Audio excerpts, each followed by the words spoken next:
প্রতিটি পরিবারেই এমন একজন বোকা পুরুষ থাকে যে তার পরিবারের বাকি সবার জন্য খেটে খুঁটে নিজের জীবনের বেশিরভাগ সময় নষ্ট করে দেয়। সে নিজে লেখাপড়া করে না, কিন্তু নিজে উপার্জন করে সেই টাকা দিয়ে ভাই বোনদেরকে প্রতিষ্ঠিত হতে সাহায্য করে। তার জীবনের পুরো সময়টাই সে পরিশ্রম করে টাকা উপার্জন করে এবং তার ভাই বোনদেরকে লেখাপড়া শেখাতে সাহায্য করে। তার ভাই বোনরাও বড় ভাইয়ের টাকায় লেখাপড়া শিখে বড় হয়। একটা সময় পর তারা প্রতিষ্ঠিত হয়, বড় বড় চাকরিও করে এবং তারা নিজেদের আখের গুছিয়ে সুন্দর করে আলাদা হয়ে যায়। তার জীবনের সকল উপার্জন দিয়ে ভাই বোনদেরকে লেখাপড়া করিয়ে প্রতিষ্ঠিত হয়েছে। মধ্য বয়সে গিয়ে মানুষটি দেখতে পায়, না তার কাছে আছে পুঁজি, না তার কাছে আছে লেখাপড়ার জ্ঞান। যেই লেখাপড়াকে ব্যবহার করে সে আবার নতুন করে তার জীবনের পথটাকে গুছিয়ে নিতে পারে। অলরেডি তার ভাই বোনরা কিন্তু তাকে একা করে নিজেদের আখের গুছিয়ে নিয়েছে।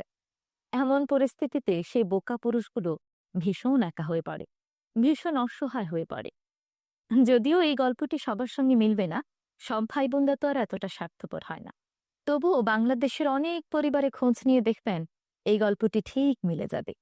তাই বলি কি, ভাই বোনদেরকে ভালোবাসবেন, বড় হতে সাহায্য করবেন, লেখাপড়া করাবেন, সব ঠিক আছে। পাশাপাশি নিজের লেখাপড়াটাও ঠিক রাখতে হবে। যে অল্প উপার্জন আছে তা দিয়ে অল্প অল্প করে হলেও নিজে যেমন লেখাপড়া শিখবেন, তেমনি ভাই বোনদেরকেও লেখাপড়া শেখাবেন।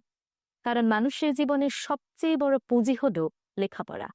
আপনার কাছে যদি কোনো সাহায্য না থাকে, কোনো অর্থ সম্পদ না থাকে, কোনো পুঁজি না থাকে, তবুও আপনি আপনার নিজের লেখাপড়া এবং জ্ঞান ভাঙিয়ে নিজের বাকি জীবনটা পার করে দিতে পারবেন। কিন্তু যদি লেখাপড়া না থাকে, তাহলে জীবনের একটি পর্যায়ে গিয়ে ভীষণ রকম বিপদে পড়ে যাবেন। তাই মনে রাখবেন, সবার আগে লেখাপড়াকে গুরুত্ব দিতে হবে।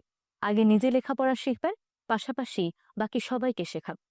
আমি এই ভিডিওর মাধ্যমে কোনোভাবেই ভাই বোনদেরকে সাহায্য করাকে ডিমোটিভেট করছি না, বরং আমি বোঝাতে চাচ্ছি নিজের লেখাপড়াটাকে ঠিক রাখুন।